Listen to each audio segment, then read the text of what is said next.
জিআইতে আপনাদের সকলকে স্বাগত জানাচ্ছি। রয়েছে আমি শাকিরুল ইসলাম। এই মুহূর্তে আমার সঙ্গে রয়েছেন আইএসএফ এর চেয়ারম্যান নওশাদ সিদ্দিকী। গতকাল শহীদ মিনারের সমাবেশ হয়ে গেল, অধিকার সমাবেশ। সেই সমাবেশে সশরীরে উপস্থিত হতে পারেনি নওশাদ সিদ্দিকী। গোটা বাংলার মানুষ জানতে চাইছে কেন নওশাদ সিদ্দিকী শহীদ মিনার সমাবেশে উপস্থিত হননি, কেন, কি বলবেন? আমার থেকে ভালো উত্তর দেবেন রাজ্যের পুলিশ মন্ত্রী তথা রাজ্যের মুখ্যমন্ত্রী মাননীয় সম্মানীয় মমতা ব্যানার্জি মহাশয়া। তিনি তার অ্যাডভোকেট জেনারেলকে দিয়ে বারবার আমাদেরকে আটকানোর চেষ্টা করেছে। আমাদের এই সভা সমাবেশটাকে আউটডোর তথা এই খোলা আকাশের নিচে আমরা করতে চেয়েছি, আটকানোর চেষ্টা করেছে। অ্যাডভোকেট জেনারেল বারবার হাইকোর্টের বিচারপতির কাছে সওয়াল করছিলেন যে যাতে ইনডোরে, এনি ইনডোর, যে কোনো ইনডোর চাইলে দিয়ে দেবে। ইভেন নেতাজি ইনডোর স্টেডিয়ামে 10,000 লোকের ক্যাপাসিটি আছে, ওখানে দিক, ওখানে কোনো আপনার রেস্ট্রিকশন দরকার নেই, হ্যান নেই ত্যান নেই, সব ছিল। আর আমাদের যিনি উকিল ছিলেন, আমরা তাকে বলেছিলাম সম্মানীয় শামীম ফিরদৌস মহাশয়কে যে আমরা আউটডোরেই করব। আমরা আমাদের বিষয়ে অনার ছিলাম। সেখানে কিছু রেস্ট্রিকশান ছিল, আমাদের কাছে অল্টারনেটিভ অপশান ছিল, হয় রেস্ট্রিকশান নাও, না হলে ইনডোর নাও। তো আমরা দেখেছি আমাদের দরকার হচ্ছে এই যে মমতা ব্যানার্জি বা তার দলে যে দম্ভ, যে আমাদেরকে ঘরে ঢুকিয়ে দেওয়ার চেষ্টা করছে আর আমাদেরকে শহীদ মিনার চত্বরে করতে দেবে না, এটাকে আমাদেরকে ভাঙতে হবে। সেই জন্য আমরা সিঙ্গেল বেঞ্চে যেটা বলেছিল, সেই জন্য আমরা সেই মতো আমরা আউটডোরে করার বলেছি। ওখানে আমাদেরকে 2023 সালে যে হিংসা করেছিল, পুলিশ আমাদের উপরে মারলো, আমাদের উপরে আক্রমণ করলো, আমাকে 42 দিন মতো জেল খাটালো, আমাদের 80 জনকে মতো জেল খাটালো মিথ্যা অপরাধে আমাদেরকে জেল খাটালো। সেই মামলা তুলে ধরে অ্যাডভোকেট জেনারেলের পক্ষ থেকে অর্থাৎ রাজ্যের পক্ষ থেকে কোর্টের কাছে প্রেয়ার করলো, নওশাদ সিদ্দিকীরা নাকি ইনডোর প্রোগ্রাম করলে হিংসা ছড়াবে না, আউটডোর করলে নাকি এরা হিংসা ছড়াবে। আমি কি নটোরিয়াস ক্রিমিনাল নাকি? আমার ক্রিমিনাল ব্যাকগ্রাউন্ড কি আছে? আমাকে যে কেসটা খাইয়েছে সেটা হচ্ছে সম্পূর্ণ রাজনৈতিক কেস। আমি যে পেশাদার খুনি হ্যান ত্যান এগুলো তো কোনো ব্যাপার নয়। এটা শুধুমাত্র রাজনৈতিক কারণে আমাকে কেস খাইয়েছে। এবং শুধু শুনে রাখুন, বাংলার মানুষ শুনুক যে আমার যখন বেল দিয়েছে কোনো বিনা শর্তে আমার বেল হয়েছে, এবং ওই বেলেও উল্লেখ করা আছে, বেলের যে কপি আছে উল্লেখ করা আছে, আমার বিরুদ্ধে কোনো ধরনের অভিযোগ কেউ কোর্টে প্রমাণ করতে পারেনি বলেই আমাকে বেলটা দিয়েছে। তারপরেও রাজ্য সরকার কৌশলে আমাকে আটকেছে। আমরা ডিভিশন বেঞ্চে পরের দিনে সকালে গিয়েছিলাম, কিন্তু ডিভিশন বেঞ্চ সেই দিনকে শোনেনি, মামলাটা আজকে রেখেছে অর্থাৎ বুধবারে। তো ব্যাপারটা হচ্ছে আমরা আমাদের লড়াই লড়ে নেবো, তা আইনকে তো মান্যতা দিতে হবে। আমরা আইনের দ্বারস্থ হয়েছিলাম, আইন আমাদেরকে আইনের মাধ্যমে, আমি ওখানে রাজ্য সরকার করতে দিচ্ছিল না, আমরা ওখানে করে দেখিয়ে দিয়েছি মমতা ব্যানার্জি সরকারকে যে কারো বাবাকালী জায়গা নয় কলকাতাটা, যেখানে করতে দেবো না ওখানে করতে দেবো না, পারবেন না। হ্যাঁ, কিছু মানুষকে আটকানোর চেষ্টা করেছেন, রেস্ট্রিকশন করেছেন, লিমিটেশন করেছেন, সবই আমরা মান্যতা দিয়েছি। কিন্তু আপনারা যেখানে আমাদেরকে করতে দেবেন না বলেছিলেন সেখানে করে দেখিয়ে দিয়েছি। এবং আমাদের রাজ্য সম্পাদক, আমি চেয়ারম্যান, আমাদের জেলার সভাপতি আব্দুল মালিক মোল্লা, আরও আমাদের রাজ্য কমিটির সদস্য আছেন সায়ন ভাই, অনেককে আটকেছে। তাও কী হয়েছে? প্রোগ্রাম হয়নি, সুপার সাকসেস হয়েছে প্রোগ্রাম। আর মানুষ দেখে নিয়েছে, যেখানে শুভেন্দু অধিকারী প্রতিনিয়ত মুসলিমদের সম্পর্কে যে ভড়কাওয়া ভাষণ দিচ্ছে, যে ভাষণে পশ্চিমবাংলার মধ্যে হিন্দু মুসলমানের মধ্যে মতনৈক্য একটা কোনো দুর্ঘটনা ঘটে যেতে পারে, তাদের ক্ষেত্রে এই ধরনের রেস্ট্রিকশন আমার হয়েছে বলে আমার জানা নাই। যদি জানা থেকে আপনারা বলতে পারেন। যে বিজেপির নেতারা সকাল সন্ধে মুখ থেকে বিষ উগলাচ্ছে, যেই বিষে এই সাম্প্রদায়িক সম্প্রীতির বাংলাতে সাম্প্রদায়িক সম্প্রীতি ক্ষুণ্ণ হতে পারে, বাড়িতে অস্ত্র রাখার নিদান দিচ্ছে।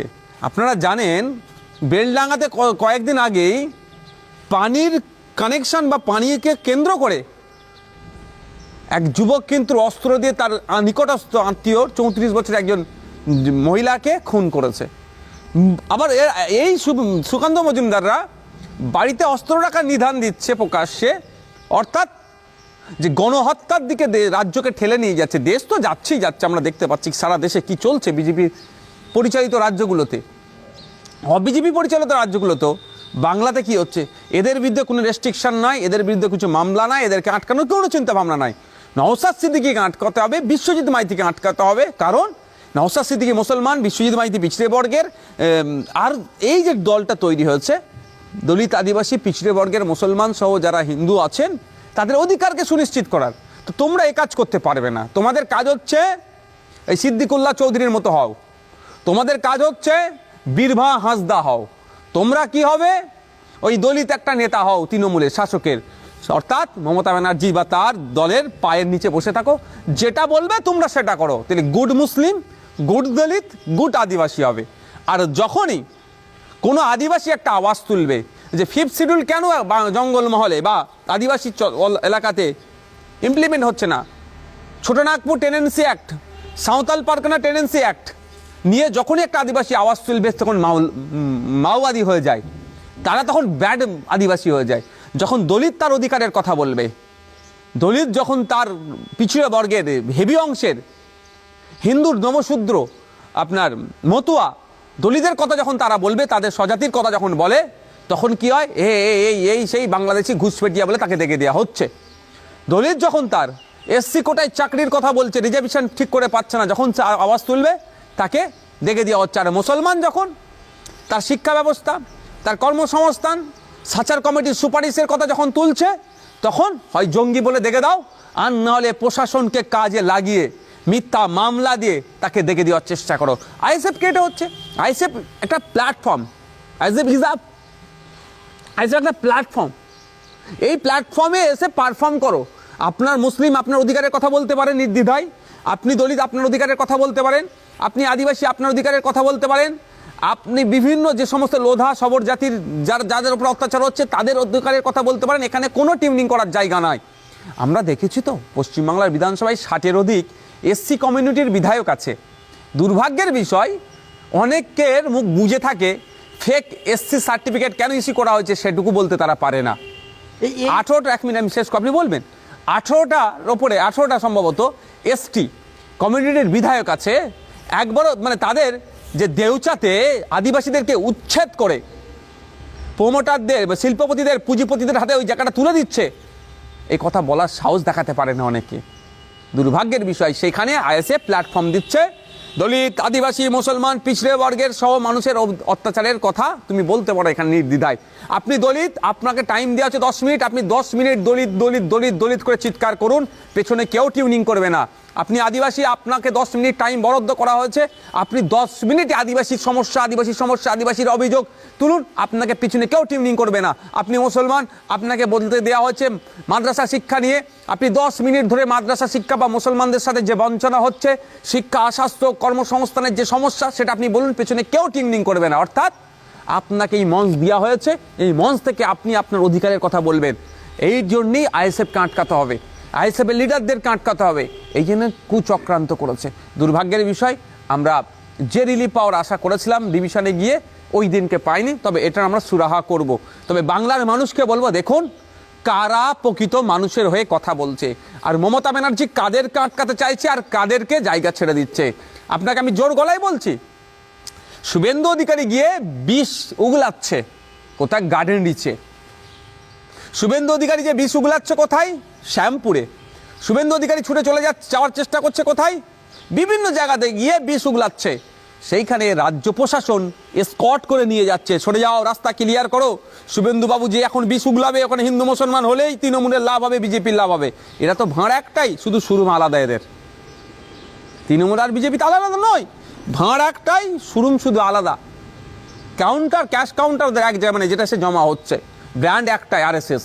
তো সুতরাং এদের দিনের মধ্যে ভাগ করে নিতে হবে। রাজ্য প্রশাসন রাস্তা ক্লিয়ার করে আগে যাতে শুভেন্দুবাবু পৌঁছাতে পারে তার চেষ্টা করছে। আর নওশাদ সিদ্দিকীদেরকে যারা দুটো সম্প্রদায়ের মধ্যে সেতু বন্ধনের কাজ করছে, যে ভুল বুঝাবুঝি বিজেপি চেষ্টা করছে দুটো সম্প্রদায়কে দূরে সরিয়ে দেবার, আইএসএফ সেটাকে কাছে আনার চেষ্টা করছে। ভোটটা বড় কথা নয়, দুটো সম্প্রদায়ের মধ্যে যদি মিল মহব্বত থাকে, ওই সম্প্রদায়ের মধ্যে যদি ভাইচারা থাকে, তাহলে রাজ্য দেশ এগিয়ে যাবে। আর বিজেপি চাইছে সম্প্রদায়ের মধ্যে বিভেদ করে দাও, শুভেন্দুবাবুরা চাইছে হিন্দু মুসলমান করলেই ভোটে তাদের লাভ হবে। দুটো তৃণমূল আর বিজেপি, কেউ শাসকে কেউ অপোজিশনে, এটা দখল করে রাখবে, আর বলার লোক থাকবে না। এটা তো চক্র। এটা সেই জায়গায় যখন আমরা আটকানোর চেষ্টা করছি, আমরা জাতীয় ঐক্য গড়ে তোলার চেষ্টা করছি, রাজ্যের মধ্যে ঐক্য গড়ে তোলার চেষ্টা করছি, শ্রমজীবী মানুষের কথা বলছি, কৃষকের কথা বলছি, ছাত্র যুবর কথা বলছি, তখনই আমাদেরকে আটকাতে হচ্ছে। আমরা যখন আমার বোন তিলোত্তমার কথা বলছি, আমি অন ক্যামেরা বলছি, আমার বোনের ইনসাফ এখনো হয়নি। হ্যাঁ, আপনি বলতে পারেন সঞ্জয় রায়কে করেছে, কোর্টের কিছু করার নেই। জজের চেয়ারে যিনি বসে থাকবেন, কারো মুখ দেখে তিনি বিচার করতে পারেন না। তিনি এভিডেন্সের ওপরে বিচার করবেন। যারা এভিডেন্স প্রোভাইড করেছে তারা আমি মনে করছি অসত্য দিয়েছে, অনেক কিছু লুকিয়ে রেখেছে। কারণ যখন সন্দীপ ঘোষ আর টালা থানার ওসিকে গ্রেফতার করেছিল, কি বলেছিল? লার্জার কনস্পিরেন্সি আছে, অনেক কিছু কারণ দেখিয়েছিল, সেগুলো কোথায় গেল? সব থেকে বড় কথা, সিসিটিভি ফুটেজে যাদের যাদের এসেছিল তারা কোথায় গেল? আর একদম সহজে বলছি, রাজ্য সরকার, রাজ্য প্রশাসন যে তৎপরতা দেখাচ্ছিল ওই দাহ করার সময়, মানে 2-250 প্রায় বললো নাকি পুলিশ দিয়ে, নির্যাতিতার পরিবারের কথা শুনলাম, 2-250 পুলিশ দিয়ে শ্মশানটাকে মানে এটাকে ঘিরে দাহ করতে হলো কেন? এই তৎপরতা কেন? কিছু তো ডাল মে কুচ কালা হয়।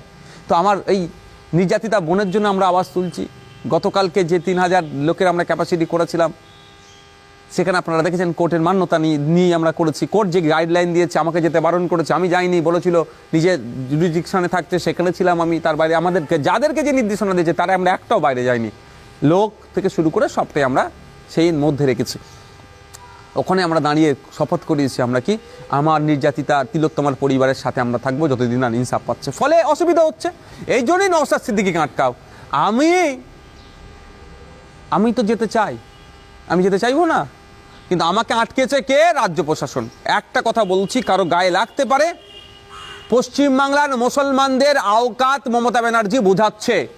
পশ্চিমবাংলার যে সমস্ত নেতারা আছেন, ধর্মীয় নেতা, সামাজিক নেতা, রাজনৈতিক নেতা, বিভিন্ন পরিচয় আছে, আহলে হাদিস, তাবলিগ, বেরেলি, ফুরফুরাওয়ালা, দেওবন্দি, বিভিন্ন মতদর্শের যারা যেভাবে আছেন, কেউ তৃণমূল, কংগ্রেস, সিপিএম, বিজেপিও যে সমস্ত মুসলমান নেতা আছেন, গুটি কয়েক আছে, শুধু ওই ভোটের সময় সামনে নিয়ে আসে, ভোটের সময় প্রার্থীও দেয় করে না এদেরকে। 42টা প্রার্থী দিল রাজ্য লোকসভাতে, একটা মুসলমান নেই। 294 এর মধ্যে একটা না দুটো ছিল মুসলমান। তারপরেও যারা করছেন, সমস্ত মুসলমানের আওকাতটা বুঝিয়ে দিল। দলিতদের আওকাতটা বোঝানোর চেষ্টা হচ্ছে, আদিবাসীর আওকাতটা বোঝানোর চেষ্টা হচ্ছে। তোমরা কথা বলতে পারবে না, আমরা ব্রাহ্মণ্যবাদী দল, আমাদের পায়ের নিচে তোমাদের বসে থাকতে হবে। তুমি বড় নেতা মানে আমি আমার নিজেকে বড় নেতা হওয়ার শখ নেই, তুমি তোমার স্বজাতির কথা, তুমি অত্যাচারী মানুষের কথা বলতে পারবে না। তুমি অত্যাচারী মানুষের কথা যদি বলার চেষ্টা করো, তোমার নামে মিথ্যা মামলা দিয়ে বিভিন্নভাবে তোমাকে আটকানো হবে। তবে একটা কথা বলে রাখি, সিট ডাড়া বিক্রি নাই, আমার সিট ডাড়া বিক্রি নাই।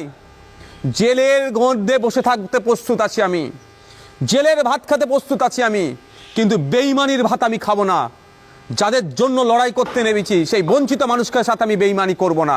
আমার কাছে অফার নাই, আমার কাছে চাইছে, আমি গিয়ে বলি যে আমার সাথে এই ওটা হচ্ছে কেন, সব সমাধান করে দেবে, সব সমাধান করে দেবে। কিন্তু নওশাদকে গিয়ে বলতে হবে। আরে নওশাদ যদি গিয়ে বলে, তাহলে আমার এই বলার স্বাধীনতাটা কেড়ে নেবে।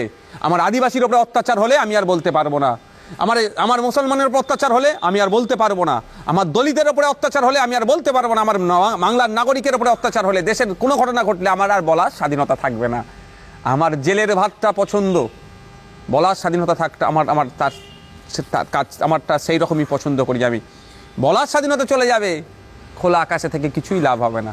এই যে নওশাদকে বারবার আটকানোর টার্গেট আমরা দেখেছি। শহীদ মিনারের যে সমাবেশকে প্রথম থেকেই টার্গেট করা হচ্ছে, কখনো পতাকা লাগাতে দিতে বাধা, মাইক খুলে নেওয়া হচ্ছে, মাইক লাগানোর পরে সেই মাইকের তার কানেকশান খুলে দেওয়া হলো, মাইকগুলো বন্ধ করে দেওয়া হলো। এই যে প্রতিটি পদক্ষেপে প্রশাসন বা সরকার বারবার কেন বাধা দিচ্ছে? কিসের ভয় এত নওশাদকে? নওশাদ সিদ্দিকীকে ব্যক্তিগত কতটা ভয় খায় বলতে পারবো না, নওশাদ সিদ্দিকীদের দলের যে লক্ষ্য উদ্দেশ্যটাকে ভয় খাচ্ছে। আমাদের দলের লক্ষ্য উদ্দেশ্য হচ্ছে মানুষেরকে অত্যাচার করে যে ঘরে ঢুকিয়ে দিয়েছিল, সেই ঘর থেকে টেনে বার করবো ওদেরকে, বেরিয়ে আসুন, আপনি আপনার অধিকারের জন্য গণতান্ত্রিক প্রক্রিয়ায় রাস্তায় নামুক। এই গণতান্ত্রিক প্রক্রিয়ায় রাস্তায় নামলেই তো শাসকের জ্বালা হচ্ছে।